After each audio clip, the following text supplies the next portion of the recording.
Welcome to Decarbonizing Commerce, where we explore what's new, interesting, and actionable at the intersection of climate innovation and commerce. I'm your host, Keith Anderson, and together we'll meet entrepreneurs and innovators reinventing retail, e-commerce, and consumer products through the lenses of low carbon and commercial viability. Welcome back to the Decarbonizing Commerce Podcast. I'm your host, Keith Anderson, and our guests today are Morgan Mixon and Rima Suppan of Peachies, a London-based Nappy brand that is aiming to disrupt the category with a premium take on diapers with a lower environmental footprint. They were participants in the Amazon European Sustainability Accelerator, among others. In the spring, they raised their first round of capital, and I was introduced to them by another of our guests, Mark Rushmore of Surrey, also based in the UK, who, what I see in common about both of these brands is they're taking a very design-centric, practical approach to producing products that deliver on consumer expectations while also being mindful of environmental and other sustainability considerations. And as always, we get into some interesting commercial considerations along with how they've made climate and sustainability considerations central to the business model. So I'm really excited for you to meet Morgan Mixon and Rima Suppan of Peachies. Morgan and Rima, great to see you both. Thanks so much for joining the Decarbonizing Commerce Podcast. Thank you so much for having us. We're excited to be here. Well, I think some of our listeners may be familiar with the company and the brand, but I imagine some are not. So maybe we can start just by introducing what is Peachies? What do you make? Well, Peachies is our life project in the meantime. I'll give you the full definition. So Peachies is a premium nappy brand for the contemporary parenting experience.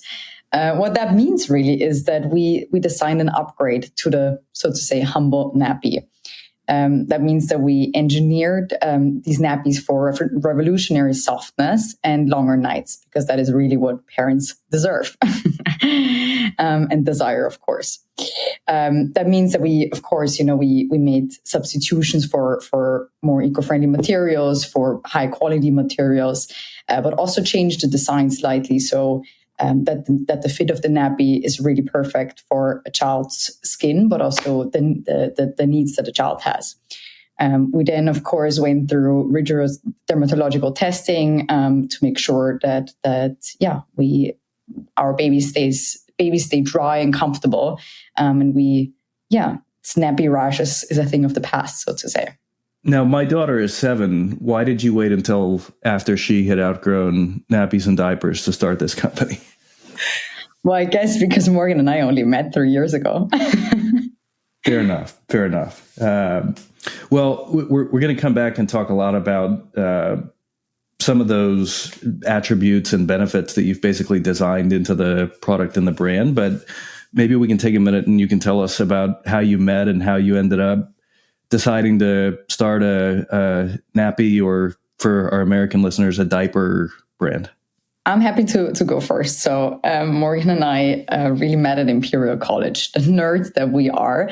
We were randomly selected by the Imperial College leadership to run the Innovation Entrepreneurship Club together. And then quite quickly, both coming from family businesses, quite quickly realized that we really love working together, and that at some points in our lives, we wanted to be entrepreneurs ourselves. We had little idea that would happen so quickly, but it happened, and we're super happy where we are today. And thank God we both took that decision to not become Morgan. I think wanted to be a product manager at some point. I wanted to go back to my consulting career or into the tech space.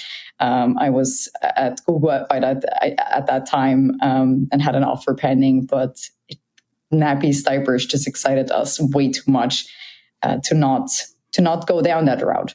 And so actually before starting that business, there was a funny story. It was, of course, COVID times when we met. we had never really met up in person before starting Peachies. And at some point we were like, we're only going to run a company together, build a company together if we actually get along in person as well. And so Morgan invited me over to, it was Dalston, right? Mm-hmm. Yeah, to Dalston, to a park, and we had a full bottle of wine. And after that bottle of wine, we knew that was a match, not only company building wise and kind of, vision wise, but also personality wise, which is incredibly important, that is also a fit. And I imagine you were socially distanced at that first meeting. Yeah, exactly. We actually had a chance meeting outside the business school during orientation, and Rima walked up to a friend and I and said, asked about a dress that we were wearing. And I remember thinking, like, who is this? But now I'm so grateful for her sort of social butterfly nature and willingness to just chat to anybody. And really the idea for Peachies, it started as a business school project. We fall into that category. We were very fortunate to be in a university during COVID time, a lot of downtime to focus on your academics. But our course, the Imperial College Business School, gives you a lot of opportunity to pursue entrepreneurial ventures. And so just thinking about like, where can we have impact actually? And connecting back to kind of sustainability in its own right, we think about sustainability very holistically. We think about impacts at a societal level, at also an environmental level. And so we knew when we were coming up with an idea to work on, it would have to be something that got us out of bed in the morning. It wasn't going to be B2B software. That's not us. We actually love consumer products. We love getting excited about brands. We love trying new things. We love implementing them into our life. We love trying to find shortcuts to make the week easier. And we stumbled across Nappies. We thought about, the people we would want to design for, and that was our friends and family. And we thought about our working moms and like, what did they go through? And where could their lives have been a little bit easier when we were growing up? And just so happens we're kind of at that life stage where everybody's kind of starting to reproduce. And so we're kind of more in tune to parenting generally. And we saw this category that's, we think, wildly overlooked. It's one of the kind of last necessity or essential goods that hasn't changed much, both from a product perspective, but also from a branding and community perspective. Underlying also the very bricks and mortar retail service model, whereas increasingly the world is direct to consumer. Subscriptions actually make sense for something like Nappies that you need on a regular basis. And this is against a backdrop of, two global players that dominate really 80% of the global market, Procter & Gamble and Kimberly-Clark. It's old, stale brands that are boring, that are pastel, that do not reflect, in our opinion, what millennials want from the brands that they buy, both in terms of how it looks in the aesthetic, but also how the product performs and the impact that it has. And so it was sort of a perfect storm. We saw all of this kind of coming together and thought, we should think about this. And Imperial being Imperial, we had opportunities to enter competitions and accelerator programs. And basically by the time it was time to graduate, we looked at each other and said, honestly, nothing else we're doing excites us more than diapers. And that was as shocking for us, like, as you can imagine.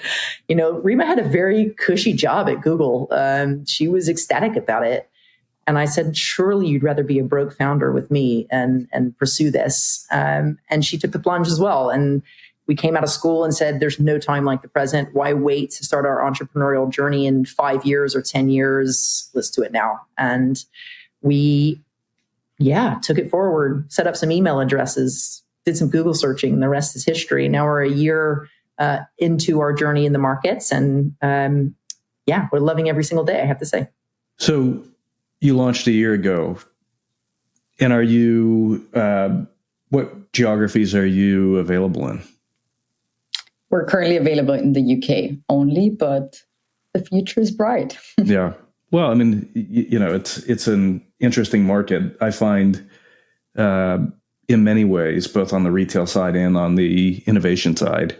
In our weekly newsletter, we include funding announcements from, retailers, brands, solution providers, and there's a pretty high concentration of innovation in this little ecosystem that I'm studying in the UK. So it's a good place to start. I think particularly from a branding perspective and from a, as you mentioned, direct to consumer product perspective, London particularly is a very exciting place. There's a lot happening. And as Morgan mentioned, nappies is one of these overlooked one of the last overlooked consumer product categories. And what we mean by that is we've seen things happen in the toilet paper space, for example, or in the razor space, where companies have just completely disrupted first how products are designed, how sustainable they are, but also the way how they're serviced and the channels that you can access them through. And so for us, London, as of course, it's easier to found a business there than in many other places as well. So that was also a reason. Of course, our geographical location was a reason for that, but also because it's an exciting space. You have a lot of accelerator programs there, a lot of great universities. That was, of course, how we met. But yeah, the ecosystem is a great one nowadays with, growing after completing our funding round. Also, that was helpful to be in the British market, but also now hiring talent for the first time or growing our team substantially. It is just exciting to have access to such incredible talent. Makes sense. So you've touched on two or three of the key themes that we typically cover. One is a category that is really mature and large and ripe for disruption. And you're sort of disrupting or aiming to disrupt in two ways from what I'm hearing. One is with a premium product that is, better aligned with the shopper, that is the parent, and also has benefits for the consumer, the infant. And secondly is the environmental or sustainability angle. So I'd love to get into the interplay between those two. How big of a role in the product design and the packaging and the logistics and the branding is sustainability? Do you lean on that heavily as a differentiator and a reason to buy? Or is it much more about a premium, superior product, and it's sort of a nice to have where you can fit it into the business model? It's a really good question. We think premium unlocks a lot of eco credentials, and I'm happy to elaborate on that. To kind of set the scene, the diaper space has been really interesting, and I'll use kind of the European context because that's ours. But you have the big, the big brands, the Pampers of the world, and then you kind of have the eco brands on the other side of the spectrum. And there's not much in the middle. And what we've seen is the big brands have no incentive to innovate. They dominate. They're doing great. They've been doing great for 50 plus years or whatever. They're fine. They, of course, sense customer sentiment is changing, but they also lack an authenticity to be able to portray the changes they make, to be able to make those product shifts or re-gear their products compelling to consumers, I think. On the other side, you have what are sort of self-professed eco brands. And we're talking really more on the kind of disposable diaper side of things. We think the cloth diapers will remain a niche for a lot of behavioral reasons because it's a huge fundamental shift in consumer behavior. But those eco brands that we've seen really increasingly pop up in our markets have focused so much on sustainability, they've sacrificed product quality.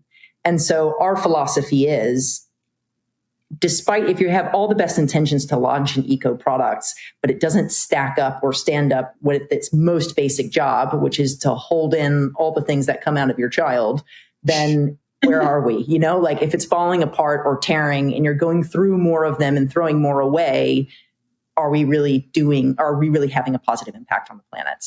So where we saw this opportunity was premium design. It was to elevate the product quality in a category that's been long commoditized. In the UK, supermarkets produce nappies at the white label and even sell them as a loss leader just to bring people into the store.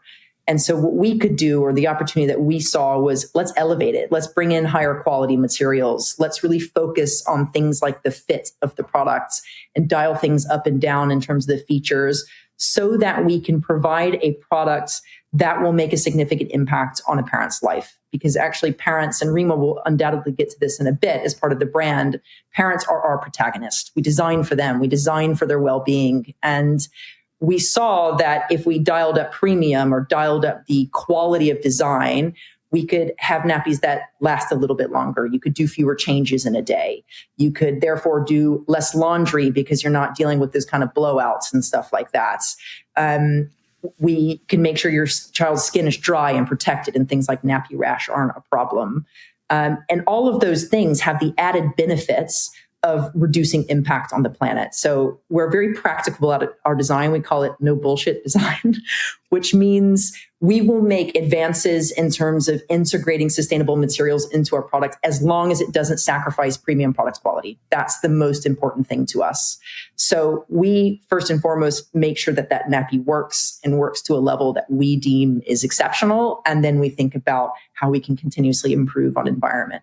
But the thing that is, I think, most important to kind of draw an analogy is we think our nappies could be like preventative medicine, in the sense that if you diet and exercise and take care of yourself, you end up going to the doctor less, and of course going to A&E, hopefully never. Same with nappies. If you can use a more superior product, and it's no surprise that it does come at a higher price tag, but that value that you unlock is actually ultimately sending less to landfill because you're not using as many, and you've got that assurance that the product is safe and high quality. You're going to get through the night, for example. And that's really where we've tried to do something different in this space, is actually premium can be something that really unlocks a lot of value for parents. And it's not just a race to the bottom on price or therefore product quality. I can add a few thoughts here. What Morgan mentioned, particularly on how sustainability plays a role in a consumer's decision-making process. What we found out is sustainability for us sits very much at our core. So yes, we've talked about the product a lot now, highest quality materials. We, of course, continue to seek to reduce the environmental impact of our product and ensure a better future for our children, in short. But for us, it is really elevating it one level higher up. It's also, as you mentioned, the packaging that we use, the logistics provider that we use, the warehouse provider that we use.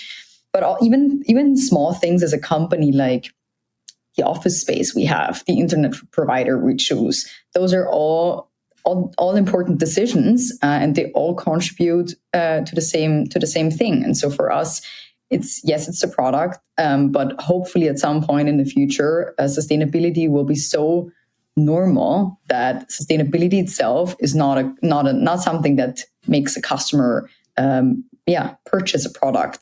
And so even for us, what we've quickly realized in the market is sustainability is the thing that keeps, if the product works, that's what keeps people coming back to you, which of course with a product that runs on a subscription is very important from a business model perspective.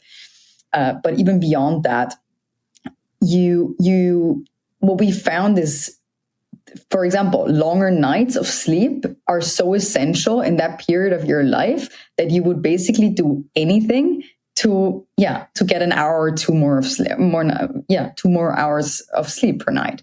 And so we've actually, from reading many hundreds of reviews that we've in the meantime gotten from consumers, that is, for example, their conversion reason number one is to get an hour more of shut-eye. And I can vouch for that. I've got a 9-month-old at home, and sleep is a premium. Talk about premium. That's what you want. I mean, you want to do better for the planet, but it's a secondary consideration for a lot of people. You're really, particularly with small children at home, and maybe I'm just projecting my own experience, but it's so day-to-day to survival that you're looking always for hacks to how you can do it better or more efficiently. And I think we all agree people just want what's best for their kids, and we're hoping that we can help provide them with a solution that takes the pain away of also having to think about some of your sustainable impacts. You can kind of focus on what you really want to focus on most, which is raising happy, healthy children. And we try to smooth that out for them a little bit with that premium products. You mentioned a couple things that I want to circle back to. One is some of the other categories that have been disrupted. Razors are one that I think of, and I've seen it disrupted in two directions. There's sort of the opening price point or discount disruption that companies like Dollar Shave Club made famous, 10 years ago. But I also now increasingly see at the premium end a renaissance of double-edged safety razors and, a return to simpler designs with, no plastic. And maybe the handle is at a premium versus what you're getting at the drugstore, but the cartridges are much, much cheaper. And, the reason I mention that example is the lifetime value to a customer over 5 or 10 years, even though the upfront cost is more expensive, ultimately they save a lot of money. And some of those brands are actually marketing that way. They're saying you may flinch when you see the first price, but if you think about how many of those $4 cartridges you're buying every 2 weeks at the drugstore, it's not going to take too long for you to break even. So is that at all part of the equation in this category? Do you see it becoming part of the equation? I think of things like subscription and how you can sometimes offer a consumer some savings for locking in. How are you finding managing the value equation with consumers is working? We are a startup. We are doing something new in our category, in our geography, right? So we have to educate customers about what that value is of premium. That's where the challenge of marketing comes in. Education is a big part of that. But what we find is once that value has been demonstrated, once that product is in somebody's hand, and indeed with Peachies, the second you hold it, you can tell it's a different type of diaper. Just from that first interaction with the products, we see it resonates. Those intangible benefits or kind of priceless benefits rather of the 2 hours more of sleep perhaps is something that is worth the money. And I think where we ever get pushback on price, you look at things like we all make decisions all day long, right? About what we're going to buy or spend our time on or whatever.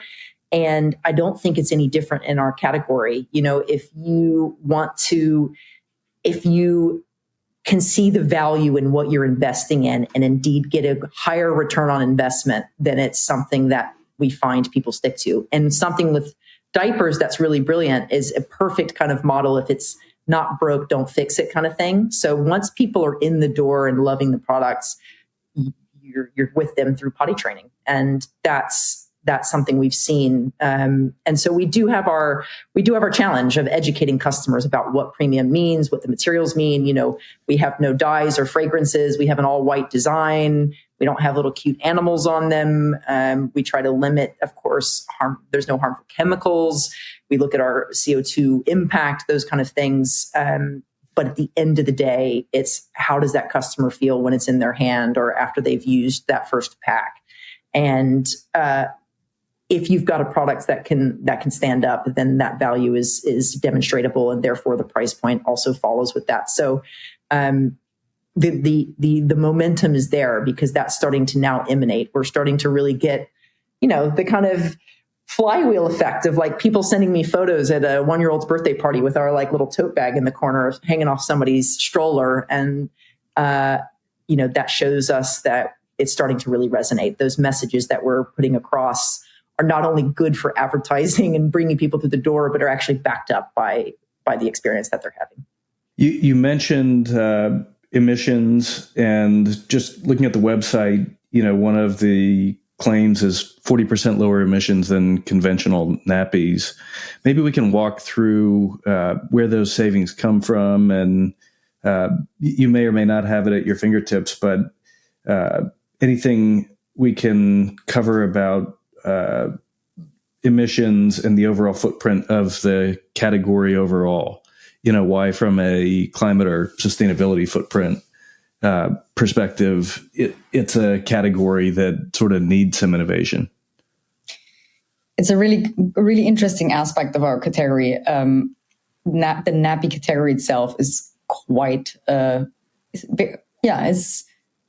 a lot of greenwashing in the industry. Let's put it that way. I think there's a lot of industries where that's happening, but for ours, I think it's especially interesting because we're dealing with children. We're dealing with, a parent or a child goes through about 5,000 to 7,000 nappies until they're potty trained. So we're talking about a lot of product and a lot that is being sent to landfills, for example, and a lot that is sitting around for many, many years. And so for us, one of the most important aspects when launching Peachies was transparency. And so against kind of what's happening in the industry, we always said, let's provide our parents or our customers with as much information about our product and about our company and the people behind that we're not a big conglomerate, but two female founders that have a big dream that they want to make reality. Provide them with all this information and then let them take the decision themselves for what they think is best for them and for their children. And so one of the things that we did quite early on in connection with the Amazon Sustainability Accelerator was that we partnered with the European Union's climate innovation organization called Climate Kick. And we wanted to verify our CO2 footprint.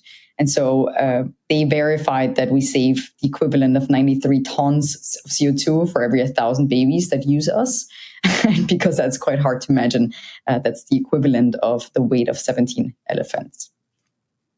Just to add to that, I think Rima and I, on that transparency point, is like, we know we're not perfect. We don't aim to convey that to parents. What we want to do is just empower them in their decision making. So, we show our ingredients list. We are very clear about what's not in our diapers. We're very transparent that we still have some plastic in there. Most brands do. And they'll kind of ignore that, like it's in things like adhesives or elastics, things like that. But, we made a conscious decision, for example, to include it include a waistband on our product because it has such a substantial impact on the product fit and how efficient it is in doing its job. And so what we try to do is, of course, benchmark ourselves and make smart decisions on materials and, things like our super absorbent polymer that's in our absorbent pad. We use a more efficient material. So we use 20% less than other brands without sacrificing the product's performance. The fluff pulp that's also with that SAP is from 100% sustainably managed forests. But we still use a waistband, and we still want to make sure that parents know that, and so that we can empower them to make those good decisions. But for us, it's like, if you're in our products, we want you to know why you're there, and if it's working for you, great, and know that if you trust in us and spend your time with us, we're always looking to innovate and reinvest in our product design and fuel R&D and push our category to new heights, but always maintaining that design philosophy of bring a brilliant product to market first and make sure it works and does its job. And the rest we'll continue to figure out. One important aspect that we haven't even mentioned yet is that, of course, sustainability has more angles to it than the ecological side. It is also, there's an economic side, which, of course, as a for-profit business, you need to keep in mind. But then there's also the social side, and that is something that sits very close to our hearts. And we are actually supporting Save the Children, or have supported them since the very beginning, because we think they're a brilliant organization and support with that families in need.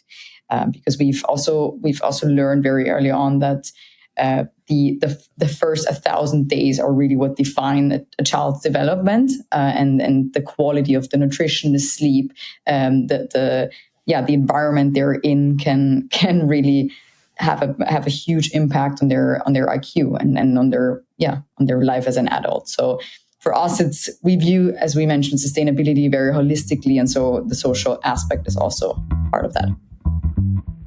Hey folks, this is the part of the show where we say thank you and see you soon to the general audience, plus and higher tier members of Decarbonize.co. Stay tuned for the rest of the episode. Well, it sounds like an exciting time at Peachies, and I wish you luck. Thank you so much, both of you, for joining us. It's been great. Thank you so much, Keith. Thank you so much. It was a pleasure. Thanks for listening. I'm Keith Anderson, the executive producer and host of Decarbonizing Commerce. Sonic Futures handles audio, music, and video production. If you enjoy the show, we'd really appreciate it if you took a moment to subscribe and leave a review or share it with a colleague. For the full episode and more member-exclusive insight and analysis, join the Decarbonizing Commerce community at decarbonize.co. Thanks for listening, and we'll see you on the next episode of Decarbonizing Commerce.